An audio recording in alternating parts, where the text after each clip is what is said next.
प्रभु राम देव भगवान अल्लाह खुदा ईश आदि नाम एक ही शक्ति के हैं। वो कैसा है, कहां है, कैसे मिलता है, किसने देखा है? ये प्रश्नवाचक चिन्ह पूर्ण रूप से हटाने के लिए अवश्य सुनिए जगत गुरु तत्वदर्शी संत रामपाल जी महाराज के अमृत वचन, सर्व पवित्र धर्मों के पवित्र शास्त्रों के आधार पर। पुण्यात्माओं, परमात्मा के विधान से अपरिचित व्यक्ति इस तरह की अटकलबाजी करता रहता है।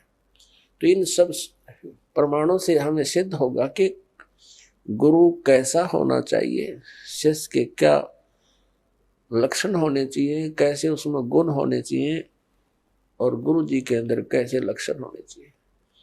अब सुखदेव ऋषि, बाल ब्रह्मचारी और साधु संत ऋषि और राजा जनक गृहस्थी, उसने ब्याह करवा रखे गणे क्योंकि राजा था। अब वहां तो वो बोल नहीं सका भगवान विष्णु के सामने, तो वापस आ गया। वापस आया तो वहां ऋषि और अन्य ऋषियों के पास जैसे पहले खूब छाती खोल कर जाया करता था, उधर न्यू जावा मुंह लटकाए। उन्होंने पूछा, ऋषि जी आपको क्या ऐसी क्या घटना घट गई, बहुत दुखी से नजर आते हो? तो उसने सारी कहानी बता दी कि मैं विष्णु जी के लोक में गया था और भगवान ने मुझे वहां रहने नहीं दिया। तो उन्होंने अन्य ऋषि देवों ने पूछा कि ऐसी बात नहीं हो सकती, भगवान विष्णु तो बहुत प्यार करते हैं, बहुत अच्छे भगवान हैं, कोई बात और गड़बड़ी पावेगी, कुछ और गलती कर रखी होगी आपने। तब उसने बताया कि मैंने गुरु धारण नहीं कर रखा और भगवान ने यह कंडीशन रख रखी है कि जिसका गुरु होगा वही स्वर्ग में रह सकता है, विष्णु जी के स्वर्ग में। तब अन्य जितने भी देव ऋषि थे उन्होंने कहा, ऋषि जी आप तो बहुत भारी भूल किए बैठे हो, हमने तो ये सोचा था आपने कोई गुरु बना रखा होगा, आपने बहुत भारी गलती कर रखी है, बिना गुरु के फिर रहे हो, आपने जीवन नाश कर दिया। अब वहां उसने फिर बताया कि भगवान ने मेरे सामने एक समस्या और पैदा कर दी। क्या पैदा कर दी? कि कहा है कि राजा जनक से नाम लो, तो क्या कहता है कि राजा जनक गृहस्थी बाई और कैसे शीश नवाऊं जाई। वो एक गृहस्थी में बाल ब्रह्मचारी और कैसे नमस्कार करूंगा मैं उसको, मेरी इज्जत का नाश हो जाएगा। अब ये मान बढ़ाई और इज्जत यह भी भक्ति का एक दुश्मन है। परमात्मा कहते हैं राज तजना सहज है और सहज त्रिया का ने, मान बढ़ाई ईर्षा ये दुर्लभ तजना ये, और इनके तजे बिना भगवान नहीं मिला, चाहे कितनी बकवाद कर ले। और पुण्यात्मा यहां आपको इसलिए बुलाया जाता है, वैसे तो परमात्मा अपने बच्चों के लिए सब सुविधाएं ही उपलब्ध कराता है, दयालु है वो, मालिक हमारा पिता है, लेकिन फिर भी आपको यहाँ जमीन पर बैठाना प्रणाम करने के लिए एक विशेष विधान है, जिससे हमारे अंदर का जो मैल है, अभिमान का जो सबसे बड़ा बाधक है भगवान के मार्ग में, ये खत्म हो जाएगा। और इसके बिना भगवान निकट नहीं आ सकता। अब जरा सा भी मैल कहीं पर हो, तार के बीच में कनेक्शन ले रखा हो तो लाइट नहीं आवेगी, लाइट नहीं आई तो फिर फायदा क्या उस सारे सांग के जोड़न का। तो पावर प्राप्त करने के लिए, भगवान की शक्ति को अपने पास लाने के लिए, तो हमने ये अहंकार रूपी ये मैल हटाना पड़ेगा।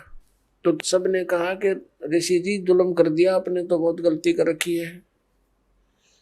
एक आधा होया कर मुंह ठंड सा, वो कहने लगा भक्ति ना कर, गुरु ना बनावेगा ना गधा बनेगा अगले जन्म में।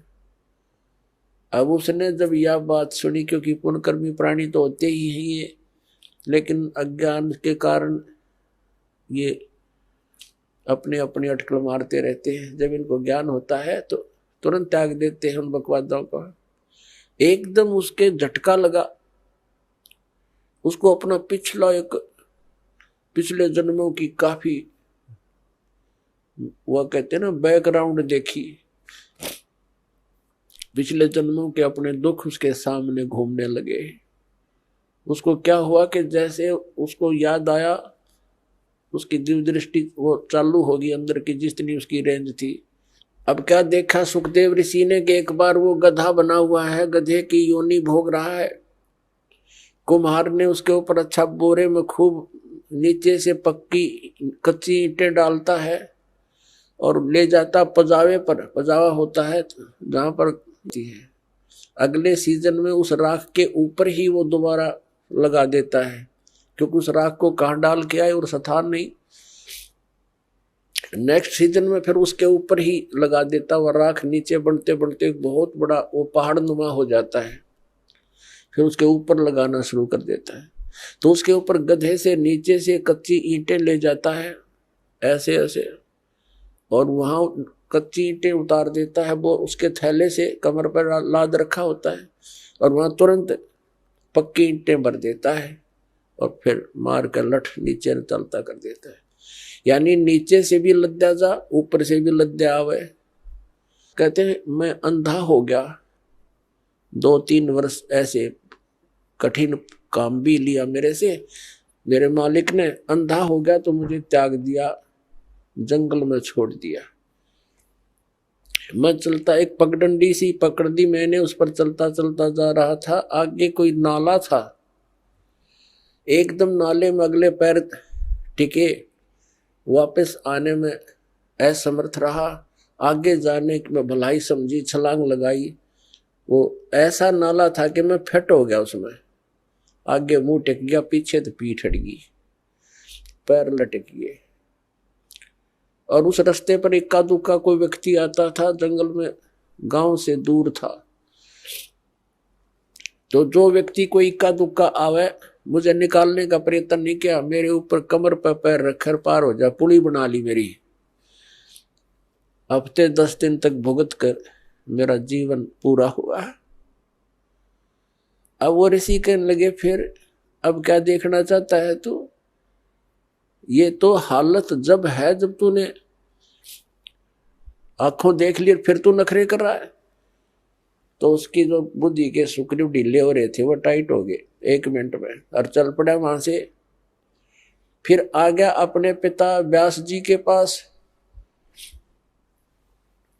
जब सुखदेव ऋषि का जन्म हुआ, वो 12 वर्ष तक मां के गर्भ में रहे थे, और उसको मां के गर्भ में इस प्राणी को सब पता होता है कि बाहर जाते बिजली गिरेगी। एकदम क्या होता है मां के गर्भ में, तो इन ब्रह्मा विष्णु महेश, इनमें एक एक गुण है। ब्रह्मा जी रजगुणी है, रजोगुण है इसके अंदर, और विष्णु जी सतोगुण है, और शंकर जी तमोगुण है। तो इनके गुणों का प्रभाव बाहर आते ही बच्चे पर एकदम असर कर जाता है। इनके बस की, फिर एकदम अचेत हो जाता है, भूल जाता है, कुछ भी याद नहीं रहता, सुन्न हो जाता है। इसको नए सिरे से याद कराया जाता है, ये तेरा पिता है, ये तेरी माता है, ये चाचा, ये ताऊ है, ये सब फिर याद कराया जाता है। तो उसको पता था कि बाहर जाते बात बिगड़ जाएगी, उद्देश्य भूल जाता है प्राणी, इसलिए 12 वर्ष तक मां के गर्भ से बाहर नहीं आया। ब्रह्मा विष्णु महेश तीनों उपस्थित हुए कि भाई सुखदेव बाहर आ जा, ऐसे तो हमारा तूने सारा कर्म बिगाड़ दिया। अब 12-12 वर्ष तक माताएं बच्चे को गर्भ में रखेंगी, ये तो एक आदत सी पड़ जाएगी सबको। तो ये तो 9 महीने में दुखी हो जाती हैं, इतने दिन कैसे रखेंगे, तू बाहर आ भाई, ये हमारी परंपरा खराब मत करे। सुखदेव ने कंडीशन रख दी, एक शर्त रख दी कि बाहर जब आऊंगा तुम अपनी इस त्रिगुणमयी माया को रोक लो।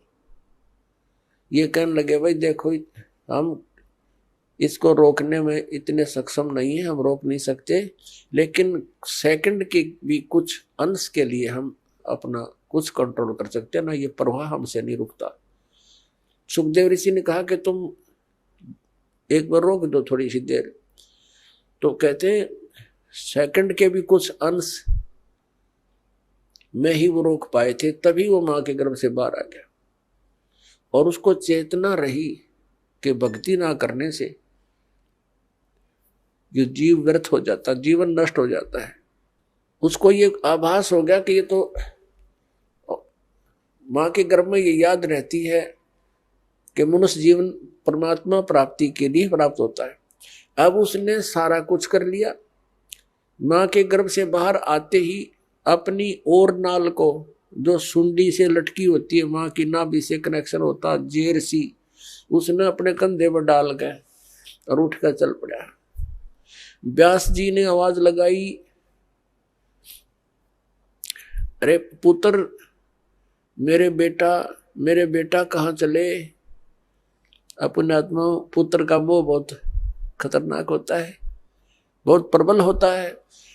पुत्र मोह में ऋषि जी बार बार पुकार रहे हैं, बेटा एक बार दर्शन तो दे दे, अरे एक बार शकल तो दिखा दे, 12 वर्ष बाट देखी तेरी, अरे 12 वर्ष तक इंतजार करी पुत्र की, दर्शन करूंगा।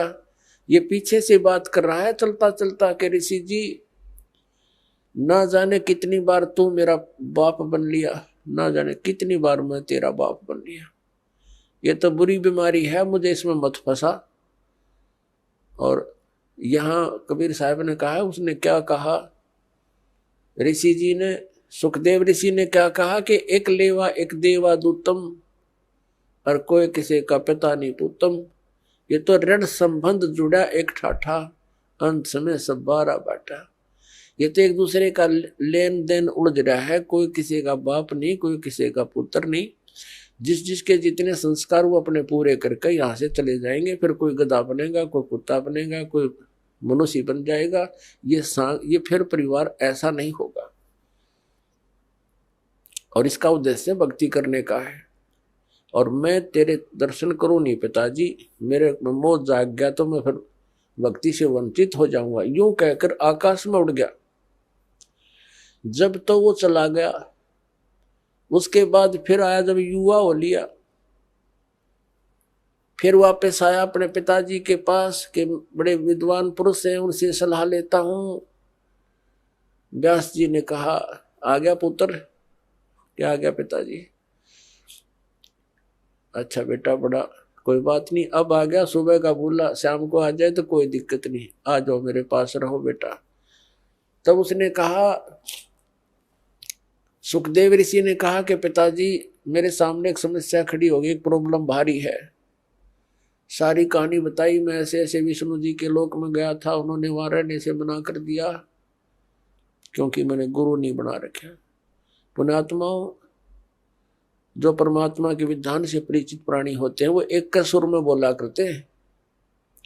तो व्यास ऋषि जी का भी माथा ठनका और कहने लगा, अरे बेटा, तंदा अपना जीवन नाश किया, मैंने सोचा था चलो सब्र कर लिया था, संतोष कर लिया था मैंने, मेरा बेटा अपना कल्याण करवा लेगा, तने तो नाश कर लिया अपने जीवन का। या क्या सोचा तूने, गुरु नहीं बना रखा? अरे जाएगा कहाँ?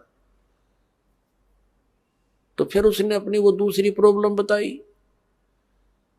कि भगवान विष्णु ने कहा है कि राजा जनक को मैं गुरु बनाऊं, मैं तो बाल ब्रह्मचारी, और वो गृहस्थी, मैं कैसे, मैं तो शर्म आओ पिताजी, कैसे नमस्ते परम प्रणाम करूंगा, वो तो दंडवत करनी पड़ेगी। तब ऋषि ने, उसके पिता ने कहा, बेटा यदि भक्ति करना चाहता है और इन दुखों से बचना चाहता है तो ये क्रिया तो बेटा करनी पड़ेगी यार। जब भगवान ने कह दिया, जब परमात्मा का आदेश हो गया, फिर अगर मगर करे तो विद्वान काहे का? तेरी 2 दिन की बैटरी चार्ज है, फिर बिरानमेटी होगी तेरी बेटा। तो विद्वान कहा का तो जीवन नष्ट कर रहा है और मुझे भी कलंकित करेगा। जाकर नाम ले बेटा, जीवन नाश ना करे। तब वो गया राजा जनक के पास। अपने आत्मा राजा जनक के पास जब ऋषि जी पहुंचे, राजा जनक ने अपने सेवकों को, नौकरों से कहा, भाई आसन लगा दो, महर्षि जी आए हैं, आज हमारे भाग उदय हो गए, आसन लगा दो, बढ़िया बढ़िया कपड़े लगा दो, फूलों से सजा दो। उन्होंने 1 मिनट में कहते ही कर दिए, आसन लगा दिया। तो कहा राजा जनक ने कि ऋषि जी विराजो, बैठो आसन पर। जमीन पर बैठ गया, कहने लगा मैं आपको गुरु बनाने आया हूं, आसन पर नहीं बैठ सकता। अब राजा जनक का यकीन नहीं हुआ, जैसे नहीं ये बात, ये ऋषि तो सिर फिरे होते हैं, ये कोई किसी ने नौकर ने कोई किसी ने कुछ कह तो नहीं दिया इसको, क्योंकि ये श्राप भी दे सकते हैं, ये तो विषैले सर्प भी होते हैं इनके पास, ये श्राप देने की भी एक पावर रखते हैं। राजा जनक चिंतित हो गया कि भगवान कोई गलती हो तो माफ करना ऋषि जी, हम तो गृहस्थी व्यक्ति हैं, किसी नौकर ने कुछ कह दिया हो आपको, माफ कर देना, आप नीचे ना बैठो, मेरी बेइज्जती हो, मेरी जो है ना, मैं ये सहन नहीं कर सकता, क्योंकि ऋषि एक नीचे बैठे, कोई गलती हो तो माफ करो। तो कहने लगा नहीं, आज मैं ऊपर नहीं बैठ सकता, क्योंकि मैं आपको गुरु बनाने आया हूँ। उसने सारी कहानी सुना दी, ऐसे ऐसे मैं विष्णु लोक में गया था और भगवान का आदेश है, मैं आपको गुरु बनाने आया। तो पहली बार एक बार तो यकीन हुआ नहीं राजा जनक को, फिर भगवान विष्णु का उसने जो साथ में संपट ला दिया, फिर वो मान गए हाँ भी ये नाम ले लिया है। लेकिन दीक्षा देने से पहले शिष्य की थोड़ी बहुत कुछ उसको सेट करना पड़ता है।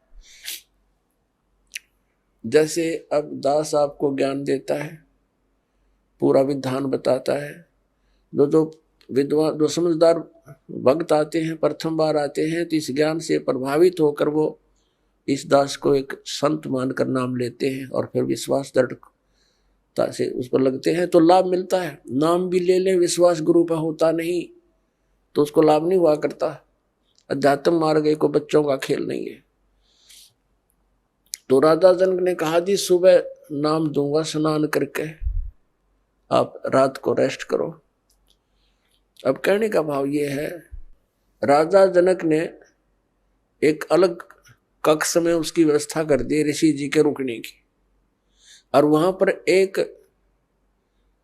नौकरानी, एक औरत की बहन की सेवा लगा दी, तो ऋषि की सेवा कर, उसको सारा समझा दिया लड़की को कि ऐसे ऐसे इसकी परीक्षा करना। ऋषि जी बैठे थे अपने बेड पर, लड़की अंदर गई और उसी के बेड पर बैठ गई चरणों की तरफ। ऋषि जी ने पैर मोड़ दिए, वो और आगे नहीं तो ऋषि जी बैठ गए, और उसके निकट जाना चाहा तो ऋषि जी बेड छोड़कर खड़े हो गए कोने में। कहने लगे माई बहन आप क्या कर रहे हो, साधु संतों के हाथ नहीं लगाते, बिस्तर पर नहीं बैठते, आप क्यों मर्यादा भंग कर रहे हो, आप जा सकते हो। वह लड़की आ गई। अब राजा जनक ने पूछा तो उसने सारी कहानी बता दी। जी एक नंबर के महात्मा है, तो मेरे टच भी नहीं होने दिया मुझे और खड़े हो गए, ये शब्द बोले ऋषि। तो ठीक है, अपने आत्मा परमात्मा ये कहते हैं कि गोरख से ज्ञानी गणे और सुखदेव जति जहान और सीता से बहु भारिया संत दूर स्थान। ऐसे जति भी था, ऐसा दृढ़ विश्वासी भी था, संयमी भी था, लेकिन नाम बिना कति खाली खोखा था। अब गुरु बिना और सच्चे ना यथार्थ भक्ति के बिना खाली खोखा है ये मनुष्य का जीवन, शरीर, वो वेल विदाउट वाटर है। तो सुबह राजा जनक ने क्या किया कि इसकी फड़क निकाल दूं। यूं कहता राजा जनक गृहस्थी भाई और मैं बाल ब्रह्मचारी, मैंने स्त्री का मुख नहीं देखा। सुखदेव बोले ज्ञान विवेका, हमने कदे स्त्री का मुंह नहीं देखा। राजा जनक गृहस्थी भाई कैसे शीश निभाऊं जाई। तो राजा जनक ने बुला लिया कि ऋषि जी को बुला लाओ।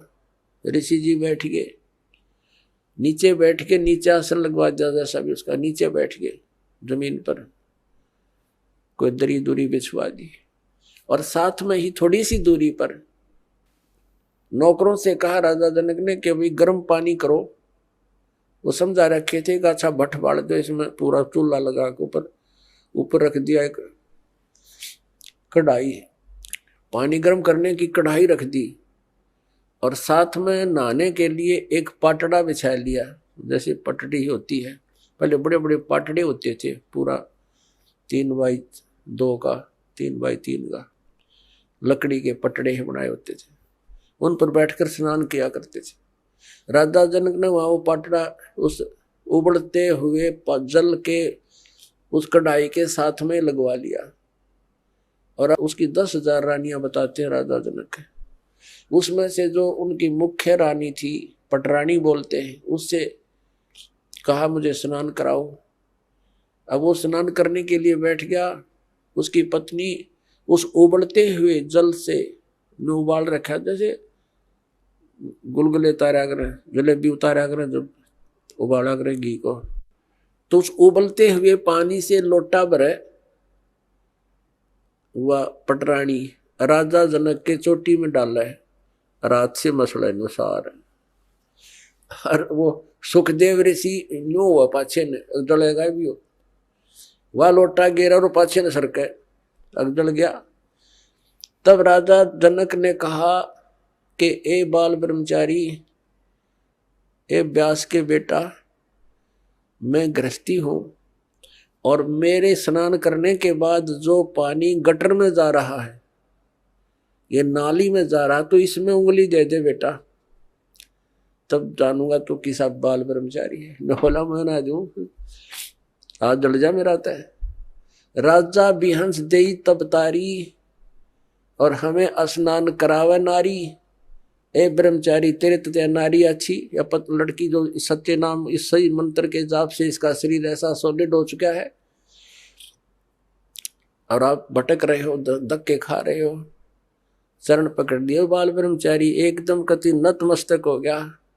तो पुण्यात्माओं, या फड़क निकले बिना गुरु बनाने का कोई यूज भी नहीं, लाभ नहीं हो जीव को। जब तक आपको गुरु जी पर विश्वास नहीं होता, इतना धारण नहीं करना चाहिए।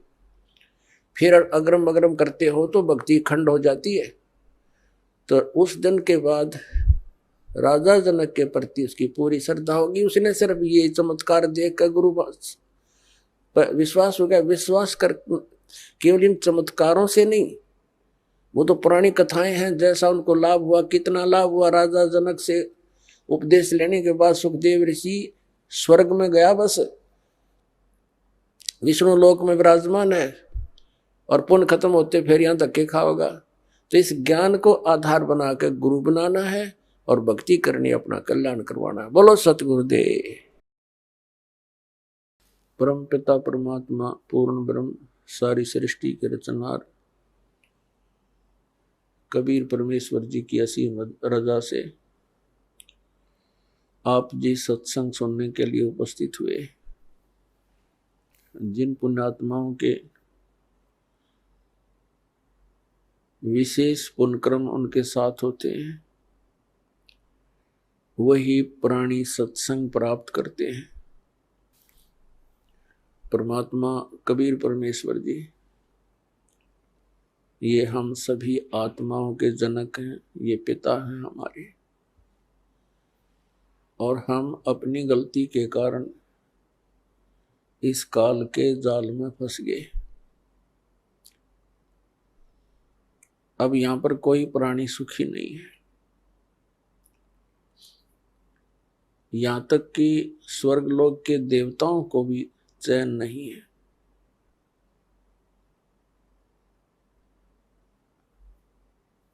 फिर हम यहां रह किस लिए रहे हैं?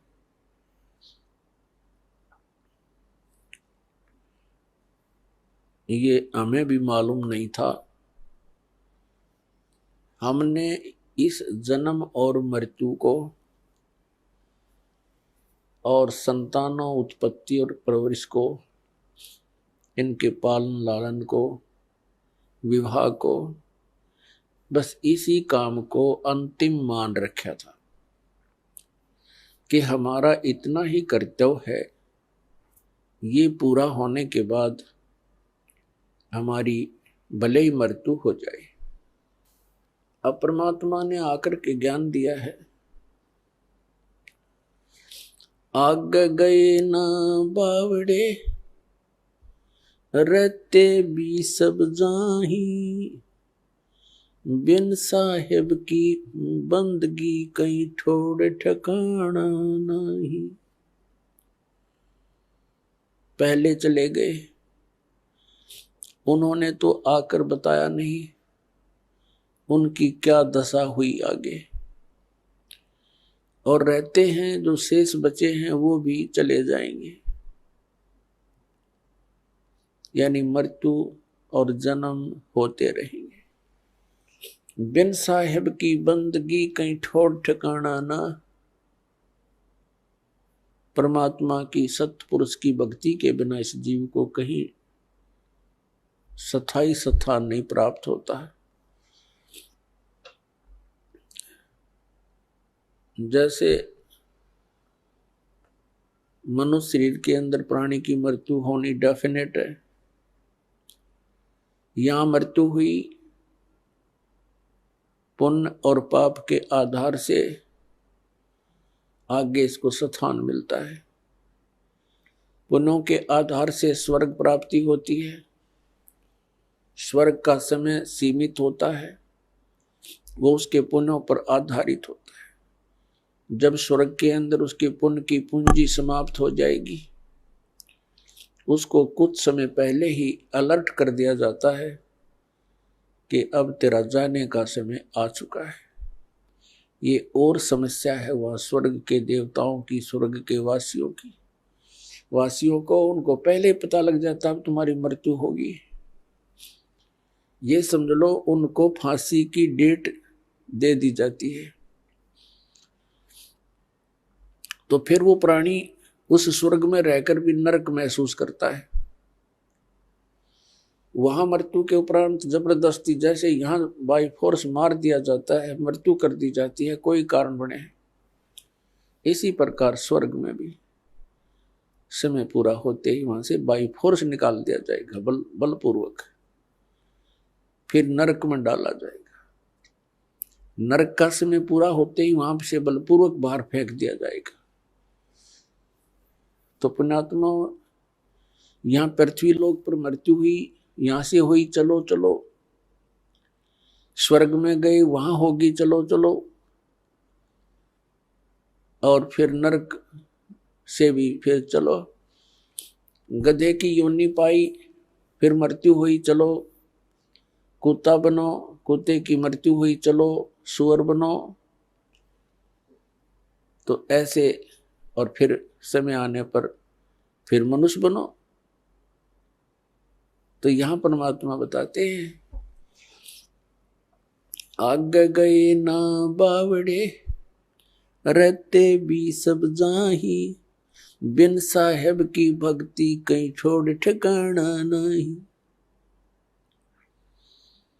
जैसे मोती ओस का ऐसी तेरी आव, गरीब दास करो बंदगी बहुर न ऐसा दाव।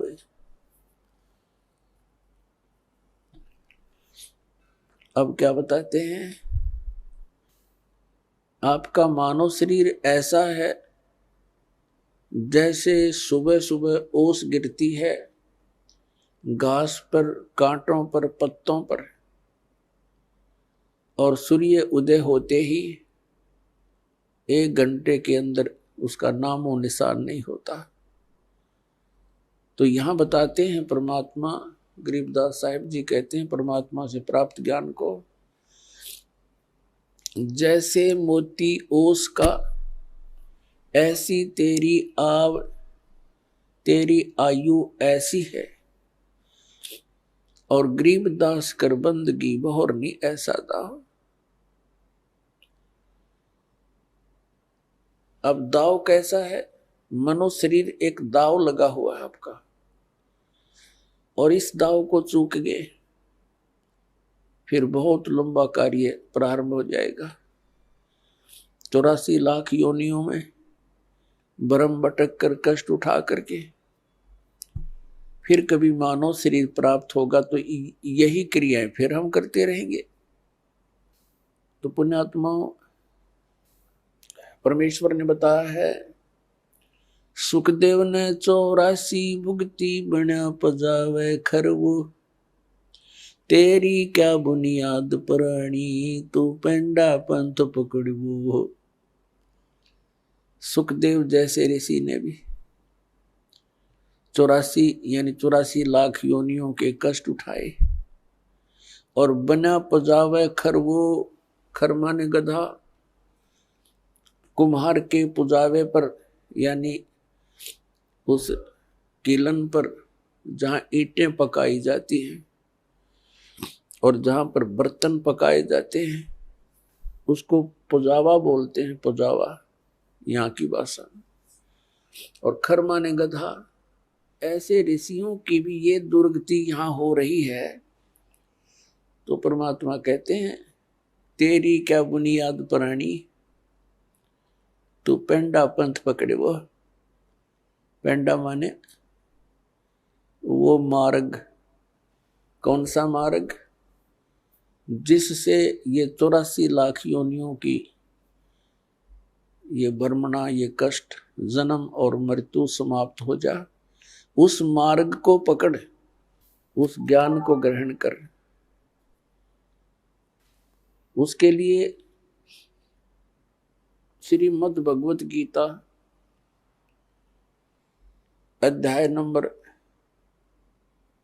4 के श्लोक नंबर 32 में कहा है कि अर्जुन, जो मैंने अभी आपको ज्ञान सुनाया,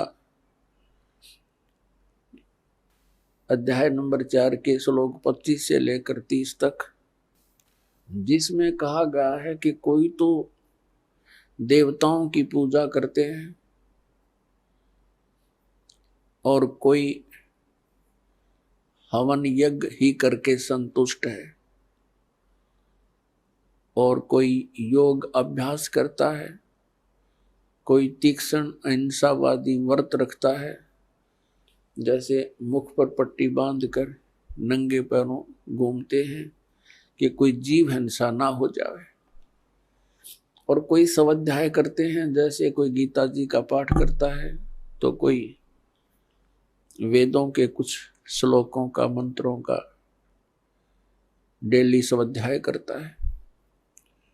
तो इस प्रकार की जितनी भी क्रियाएं हैं, जो भी कर रहा है वो अपनी क्रियाओं को सत्य मानकर कर रहा है। यदि उसको पता लग जाए कि ये शास्त्र अनुकूल नहीं है तो त्याग देगा वो तुरंत।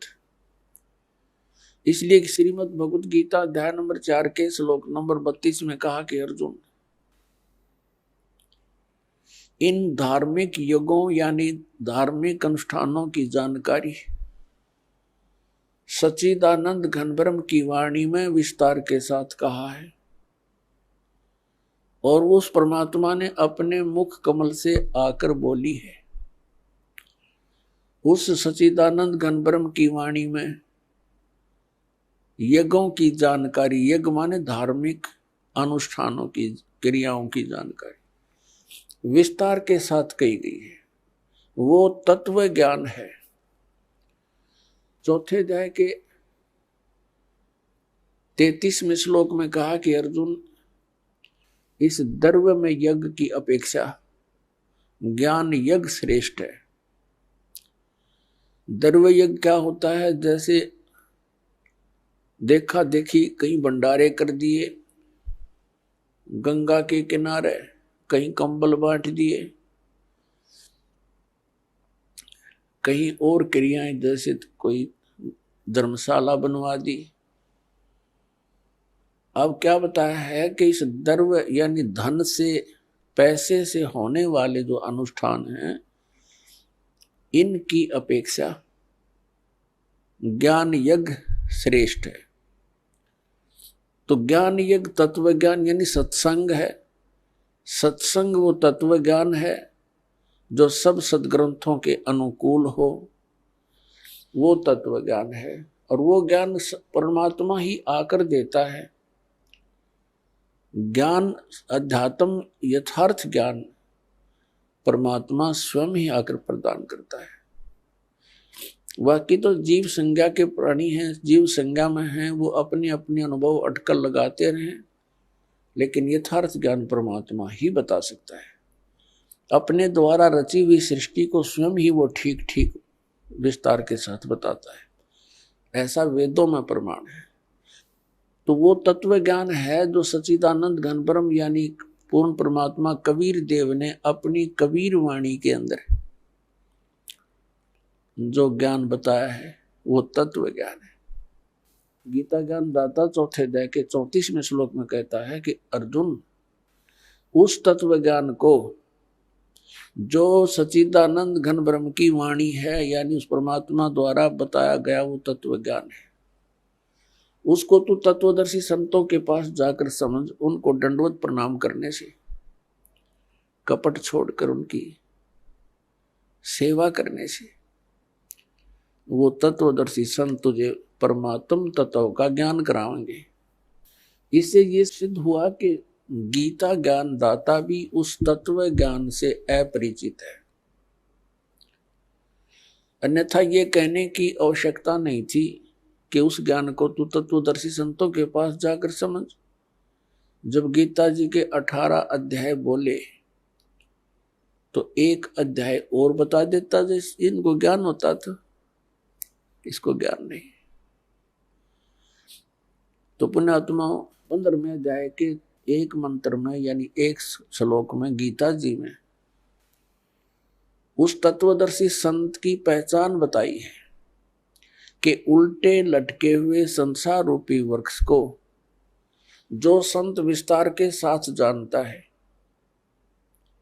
ये उल्टा लटका हुआ एक पीपल का वृक्ष, संसार रूपी पीपल का वृक्ष जानो अर्जुन, ऊपर को जड़ है, नीचे को तीनों गुण रूपी शाखा है।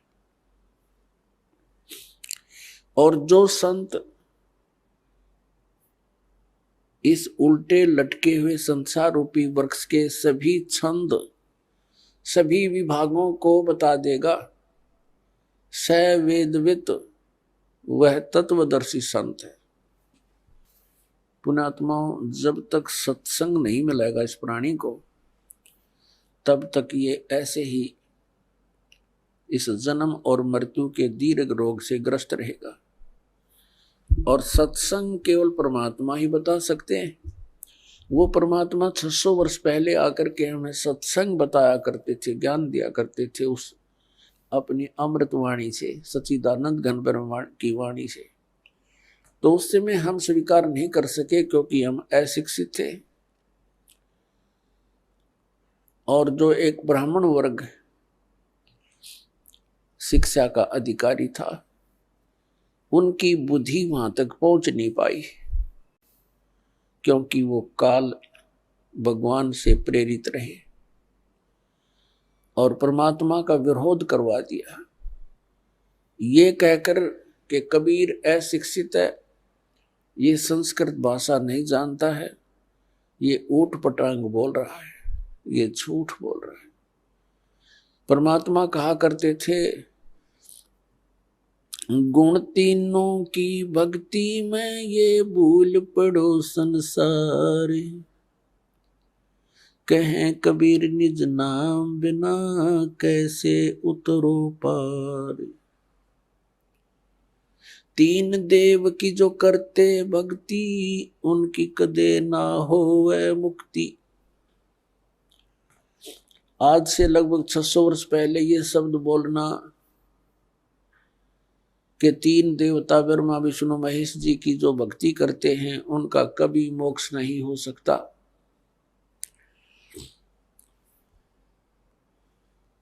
पुण्यात्माओं, 600 वर्ष पहले ये बात कहना अपनी मौत को आमंत्रण देना होता था, अपनी मौत को निमंत्रण था। लेकिन वो तो अविनाशी थे, वो तो परमात्मा थे और उन्होंने उस समय ये शब्द बोले थे और ऐसा घोर विरोध किया था उस मालिक की। उन लीलाओं को जो पढ़ते हैं आंखों से आंसू नहीं सूखते। ऐसे जुल्म गुजारे थे उस परम पिता के ऊपर, हमारे भगवान अपने पिता के ऊपर। अब जो विरोध कर रहे थे वो भी उसी के बच्चे, ब्राह्मण काजी मुल्ला, उसी परमात्मा के बच्चे हैं। उस परमेश्वर ने किसी को भी दुराशीष नहीं दी, नहीं तो वो समर्थ शक्ति एक पल में अगर इन दूसरों वो हमारे पिता ना होते तो उनको बहुत कुछ दंड दे देते, ऐसा दे देते पूछो मत। जैसे एक बार गोरखनाथ जी के साथ मजाक कर दिया किसी ने, और उसने इतना गुस्सा उठा, वह मंडली थी उसके साथ 400-500 की, उसने एक शब्द उच्चारण कर दिया कि खड़े हैं वो तो पत्थर बन जाएंगे और बैठे हैं वो सिद्ध। खड़े ज्यादा थे, बैठे थोड़े, तो खड़े जितने खड़े थे वो सब पत्थर की मूर्तियां बन गई। तो ये तो समर्थ हैं, कुछ भी कर सकते थे, लेकिन अपना पिता अपने बच्चों का अहित नहीं कर सकता, चाहे उसको वो कुछ भी कितना दुखी कर ले। इसलिए उस परमेश्वर ने किसी को दुराशीष नहीं दिया, कोई श्राप नहीं दिया, क्योंकि वो समर्थ थे। उनको मालूम है कि ये मेरे ही बच्चे काल की भांग पी के मेरे शत्रु बन गए। उसमें अपनी समर्थता का प्रमाण दिया। इसी सत्य कहने के कारण उस परमात्मा को जेरे कुएं में डाल दिया। एक बहुत पहले 200-200 फुट नीचे गहरा जल होता था कुओं में, और जेरा कुआं वो होता था जो नीचे से उसका पानी खत्म हो जाता था और काफी गहरा हो जाता था, उसमें डाल दिया।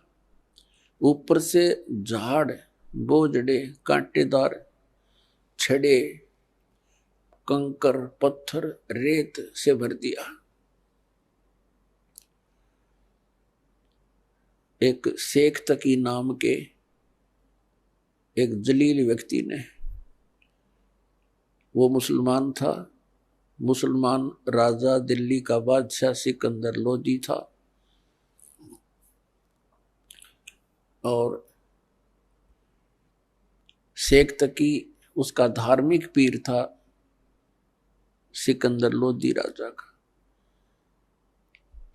मुसलमानों को इकट्ठा कर लेता था, राजा के सामने नारे लगवा देता था, राजा पब्लिक को देखकर घबरा जाता था, और फिर वो मनमानी सजा दिया करते थे।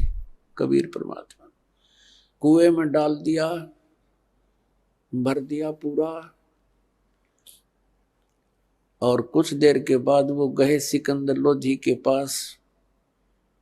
परमात्मा कबीर देव जी राजा के पास उनके महल में एक कमरे में विराजमान मिले, क्योंकि वो समर्थ थे, वो पूर्ण ब्रह्म हैं, वो समर्थ हैं, लेकिन उनकी लीलाओं को देखा जाता है, पढ़ते हैं तब रोंगटे खड़े हो जाते हैं। हमारे पिता हमारे हित के लिए आए थे, हम उनके शत्रु बन गए। तो उस समय हम अशिक्षित थे।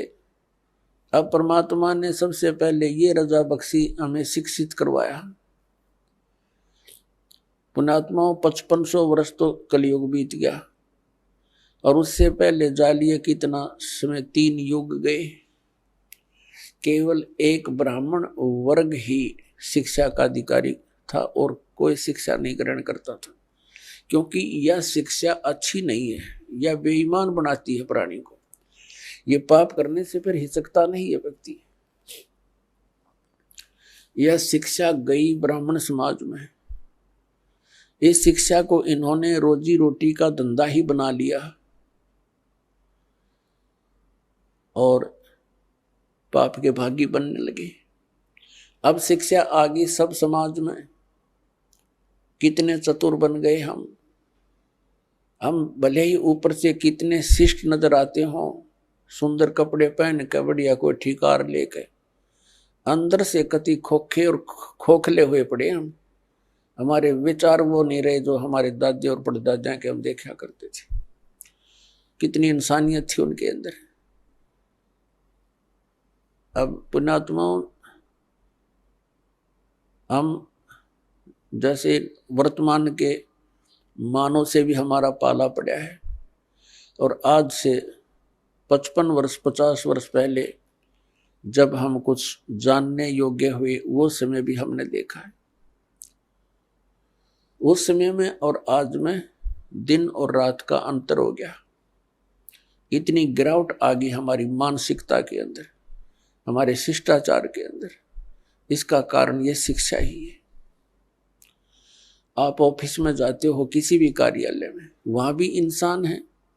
बाहर पंक्ति में खड़ा वो भी इंसान है। कोई दया धर्म नाम की चीज नहीं रह रही। खाएं जाओ धक्के, गिड़गिड़ाएं जाओ उनके सामने, रहम रहा नहीं। 10 रुपये दे दे तो काम कर दे, नहीं तो खाओ धक्के। तो ये जलालत हमको किसने सिखाई? इस शिक्षा ने सिखा दी। और क्या करते हैं फिर उस पैसे का? हम कोठी बनाते हैं, बंगला बनाते हैं, कार खरीदते हैं, और फिर घर में कोई ना कोई ऐसी समस्या, कोई दुर्घटना हो जाती है, कोई बीमारी लग जाती है। उस सारे पैसे को फिर हम ऐसे ही, वो पैसा तो रहता नहीं, व्यर्थ हो जाता है। कोठी बना दी, मृत्यु होगी।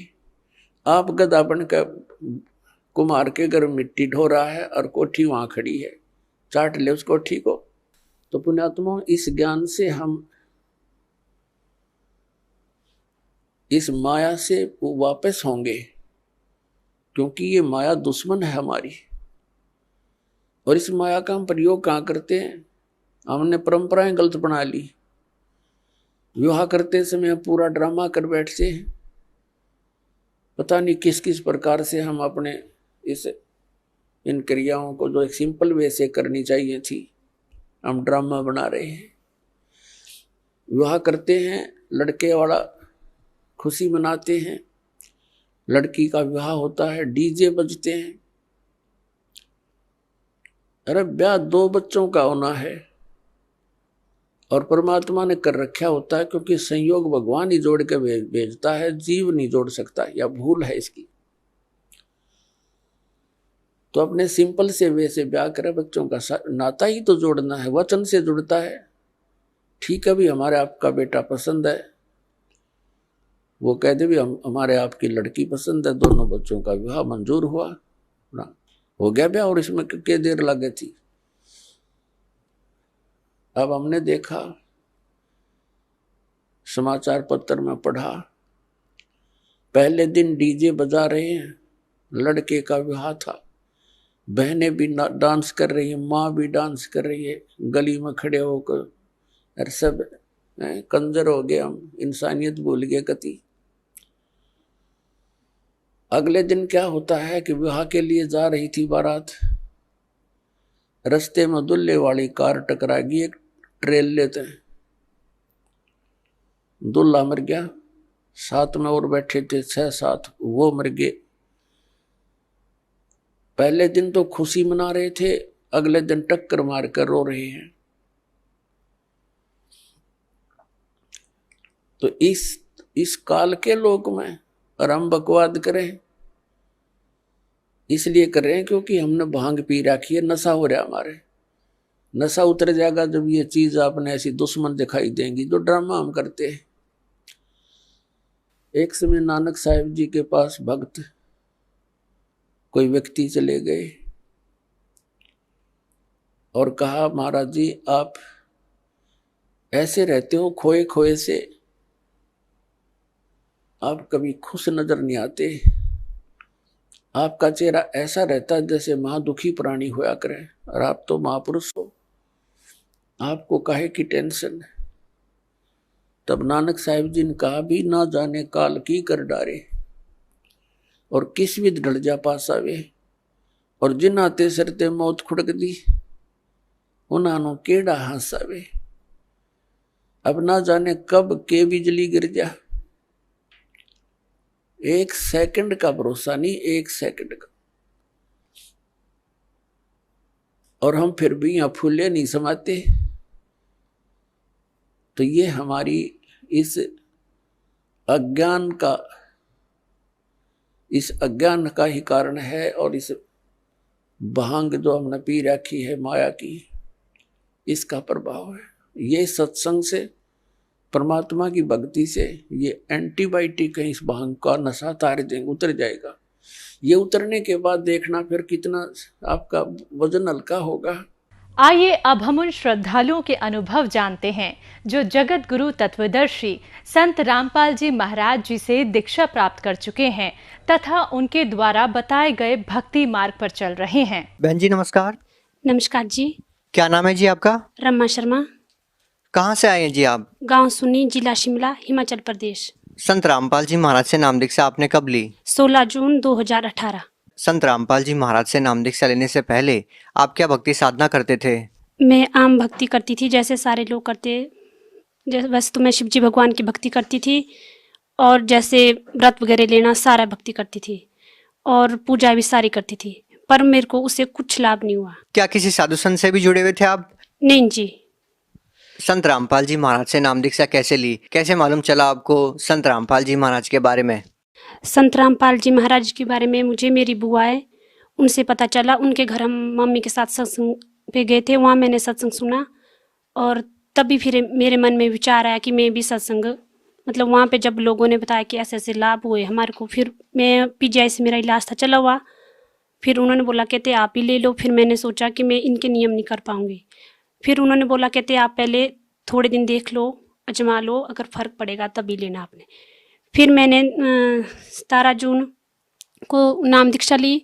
नहीं, ऐसी क्या जरूरत आन पड़ी कि आपको संत रामपाल जी महाराज से ही नाम दीक्षा लेनी पड़ी? मैं बहुत परेशान थी, बीमारी से बहुत जूझ चुकी थी। मेरे को 3 साल हो गए थे लगातार प्रॉब्लम से। मेरे को ब्रेस्ट की प्रॉब्लम है और तीसरी स्टेज पे चला गया था मेरा कैंसर। मैं बहुत परेशान थी और घर वाले भी कोई साथ नहीं दे रहे थे। कैंसर की प्रॉब्लम थी आपको? हाँ जी। कहाँ पे दिखाया था आपने कैंसर? सर मेरा इलाज आईजीएमसी था चला हुआ। ये कहाँ पे है? शिमला स्नोडन से। इसके अलावा मेरा एक ऑपरेट हुआ था 2 साल पहले। उसके बाद ऑपरेट के बाद भी मुझे कोई फर्क नहीं पड़ा। इसके बाद 9 जनवरी को मेरा ऑपरेट हुआ था। उसके बाद 15 दिन के बाद फिर मेरे को दोबारा से और गिल्टियाँ शुरू हो गई। पहले एक में थी, फिर दूसरे में भी चली गई। डॉक्टर्स का क्या कहना था? डॉक्टर का कहना था ये कि फर्क पड़ जाएगा, आपको ऑपरेट करना पड़ेगा। फिर उसके बाद उन्होंने ऑपरेट की डेट दी, मैंने मना कर दी कि मैंने नहीं करवाना ऑपरेट। फिर मैं दवाइयाँ खाती रही। उसके बाद फिर मेरी प्रॉब्लम ज़्यादा बढ़ गई। फिर उसके बाद मैं पीजीआई चली गई। पीजीआई जाते फिर मैंने 1 हफ्ते दवाई खाई, उससे भी मेरे को कोई लाभ नहीं हुआ। फिर उसी के बाद मैं उसी के बीच में सत्संग गई थी, वहीं मैंने सत्संग सुना और फिर 2 दिन मैंने जाप किए, संत रामपाल महाराज जी के जाप किए। जोत नहीं जलाई थी मैंने, क्योंकि मैं इनके नियम नहीं कर पाऊँ, मैंने ऐसा सोचा था। फिर उसके बाद नाम लेने के बाद फिर बुआ की कॉल आई, कहते भैया आप कैसे भक्ति कर रही हो? फिर मैंने बोला मैं क्या भक्ति तो मैं कर रही हूँ, पर मेरे नियम नहीं हो पाएंगे, मेरे को शायद मुश्किल ही लग रहा है कि मैं निभा पाऊंगी। फिर उन्होंने बोला मेरे को कि आप जो जड़ाओ, दंडवत करो, उससे लाभ होगा आपको। फिर मेरा 19 को ऑपरेट होना था पीजीआई में। फिर मैं गई थी पीजीआई। फिर उसी दिन ये बुआ वगैरह भी चंडीगढ़ गए थे, तो इन्होंने बोला कहते हम जा रहे हैं रोहतक। और मेरी डॉक्टर उस दिन अचानक छुट्टी पे चली गई, कहते अगर तैने भी आना तू भी चल मेरे साथ। फिर मैं उसी दिन इनके साथ रोहतक चली गई। फिर उस दिन मेरे को इतनी शक्ति आई कि मैं नंगे पाँव पूरे रोहतक में चली, और बिल्कुल जहाँ मैं एक कदम नहीं चल पाती थी वहाँ मैंने पूरा रोहतक नंगे पाँव से चली। और उसके बाद जब मैं घर आई मैंने दवाइयाँ उसी टाइम से बंद कर दी थी और मैंने जोत भी जलाई, मर्यादा में भक्ति भी की। फिर मेरे को 25 दिन में पता चल गया और मेरी सारी प्रॉब्लमें दूर हो गई। जो ऑपरेट होना था उसकी भी डेट आगे चली गई। और फिर जब मैं दोबारा गई पीजीआई, फिर वहाँ टेस्ट हुए तो सारे टेस्ट क्लियर हो गए। अब जो मेरी प्रॉब्लम थी तीसरी स्टेज पे थी, वो मेरा कैंसर खत्म हो गया। ऐसा कैसे हो सकता है? ये बिल्कुल ही अपने आप में असंभव बात है। लोगों का विश्वास करना इस बात पे बिल्कुल नामुमकिन है। दरअसल हमें भी इस बात पे विश्वास नहीं हो रहा कि बगैर किसी दवाई के आपका कैंसर ठीक हो गया, जबकि आप बता रहे थे कि तीसरे स्टेज पे थे आप। हाँ जी, मैं जो भी मेरे को सुन रहे हैं, मैं सुनने वालों को यही बताना चाहूँगी कि जो लाभ मेरे को हुआ आपको भी हो सकता है। भगवान संत रामपाल जी महाराज की सत्संग सुनो। बगैर किसी दवाई के, बगैर किसी ट्रीटमेंट के कैसे ठीक हो सकता है? किसी मंत्रों के जाप करने से कैंसर का ठीक होना, तो कोई भी व्यक्ति इस बात पे विश्वास नहीं कर पाएगा। सर मैं यही कहना चाहूँगी सभी से कि आप संत रामपाल महाराज जी के सत्संग सुनो, उनकी शब्द वाणी सुनो, उसी से आपको पता चल जाएगा। और उनकी भक्ति मर्यादा में करो। अगर कोई व्यक्ति ये वेरीफाई करना चाहे कि आपको कैंसर था तो कैसे पता कर सकते हैं, कैसे पता चल सकता है कि आपको वाकई कैंसर था? सर मेरे पास सारी डिटेल है, सारी रिपोर्टें मैं उनको दिखा सकती हूँ, उनको बता सकती हूँ। सर ये मेरी अल्ट्रासाउंड की रिपोर्ट है, जो मेरा पेट का अल्ट्रासाउंड हुआ था। मेरे पेट में बहुत बड़ी प्रॉब्लम थी और संत रामपाल जी महाराज की शरण में जाके मेरी ये प्रॉब्लम सॉल्व हुई है। उसके बाद मेरे जो ब्रेस्ट में प्रॉब्लम थी 3 साल से चली हुई, ये उसकी क्लियरेंस की रिपोर्ट है, ये उसका अल्ट्रासाउंड है। इसमें मेरे सारे टेस्ट है, जो भी मेरे टेस्ट हो इसकी सारी रिपोर्ट है, ये सारे ठीक है और मेरा शरीर अब बिल्कुल ठीक है। मैं सभी सुनने वालों को यही संदेश देना चाहूँगी कि आप एक बार संत रामपाल जी का सत्संग सुनो और उनकी ज्ञान गंगा पुस्तक पढ़ो और जीने की राह पढ़ो, उससे आपको खुद ही अनुभव हो जाएगा। उन डॉक्टर से मिल सकते हैं हम? क्या किसी डॉक्टर का नाम याद है आपको? हाँ जी, पहले मेरा शुरू से डॉक्टर बनर्जी से इलाज चला हुआ था रिपन में, फिर उसके बाद IGMC, फिर PGI में डॉक्टर दिव्या में मेरे डॉक्टर थे, वहीं से मेरा इलाज चला हुआ था। पर अब मेरी सारी दवाइयाँ 7 महीने से सब कुछ बंद है और मैं बिल्कुल ठीक हूँ। मैम डॉक्टर्स का क्या कहना था जब उन्होंने दोबारा टेस्ट किया तो? उनका ये रिएक्शन था कि ये तो चमत्कार हो गया, ऐसे कैसे हो सकता है। हालांकि मैंने उनको ये बोला कि मैंने दवाई कंटिन्यू खाई है सर, बाकी मैंने कुछ नहीं बोला। आपने डॉक्टरों को झूठ बोला कि आपने दवाइयाँ खाई है, लेकिन आपने कोई भी दवाइयाँ नहीं खाई थी। मैंने 17 जून से ही दवाई खाना बंद कर दी थी, तब से मैं एक भी गोली नहीं खाई हूँ और अभी तक बिल्कुल ठीक हूँ। लाभ मेरे को बहुत हुए हैं सर से, संत रामपाल महाराज जी से। पेट में पेन थी वो भी ठीक हुई है, ऑपरेट हुआ था पेट का, वो भी सक्सेस रहा। उसके बाद मेरा जो दूसरा ऑपरेशन होना था ब्रेस्ट का, वो भी नहीं हुआ। क्या आपको ये भी लगता है कि संत रामपाल जी महाराज जी की शरण में आप नहीं जाते और किसी दूसरे संत की शरण में जाते तो भी आप ठीक हो सकते थे? नहीं, मैं कभी ठीक नहीं हो सकती थी, क्योंकि मैंने बहुत पूजाएं की, बहुत जादू टोना बहुत था, उसका निवारण भी किया, बहुत कर्जा किया हुआ लोगों से इसी के लिए ताकि मैं ठीक हो सकूं, पर मेरे को कहीं से लाभ नहीं मिला। संत रामपाल जी की शरण जाने से मेरा परिवार, मेरा शरीर सब कुछ ठीक है, मेरे बच्चे सब कुछ ठीक है। नहीं तो मेरे घर में रोज लड़ाइयाँ झगड़े और मैं रोज कभी कहाँ दर्द कभी कहाँ दर्द, उन सब से मेरे को छुटकारा मिला। मैं सभी सुनने वालों को यही संदेश देना चाहूँगी कि आप संत रामपाल जी की शरण में जाओ, उनके जो नीचे पट्टी आती है वहाँ पे नाम पढ़ो, फ़ोन नंबर लो, ज्ञान गंगा पुस्तक लो, जीने की राह लो, उसमें पढ़ो, उसी से आपको खुद पता चल जाएगा। देखिए बहुत सारे ऐसे लोग हैं जो कैंसर से पीड़ित हैं और वो लाखों रुपए पानी की तरफ बहाते हैं, लेकिन फिर भी उनका इलाज नहीं हो पाता, ठीक नहीं हो पाते हैं वो। लेकिन आपको तो केवल मंत्र जाप करने से लाभ मिल गया। आप उन लोगों को क्या कहना चाहेंगे जो लोग अभी भी कैंसर से पीड़ित हैं? मैं उन लोगों को ये संदेश देना चाहूँगी कि आप सच्ची भक्ति करो, सत्संग सुनो, गुरुजी संत रामपाल जी महाराज के शब्द वाणी सुनो, उसी से आपको लाभ हो जाएगा। मैंने भी 2 दिन सच्चे मन से शब्द उच्चारण किया था, मंत्र जाप किया, उसी से मेरे को 25 दिन में लाभ मिला।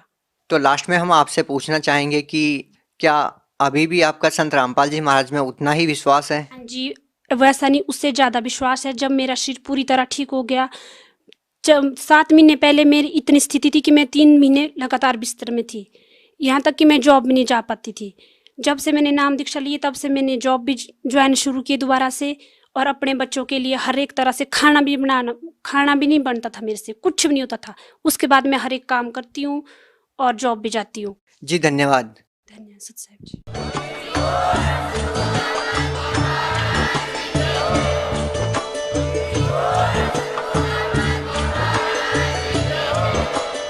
आप सुन रहे थे जगत गुरु तत्वदर्शी संत रामपाल जी महाराज जी के मंगल प्रवचन। अधिक जानकारी के लिए विजिट कीजिए हमारी वेबसाइट www.jagatgururampalji.org। संत रामपाल जी महाराज जी के शुभ आशीर्वाद से पूरे विश्व भर में 500 से भी ज्यादा नाम दीक्षा केंद्र हैं, जिन पर संत रामपाल जी महाराज जी द्वारा ऑनलाइन निःशुल्क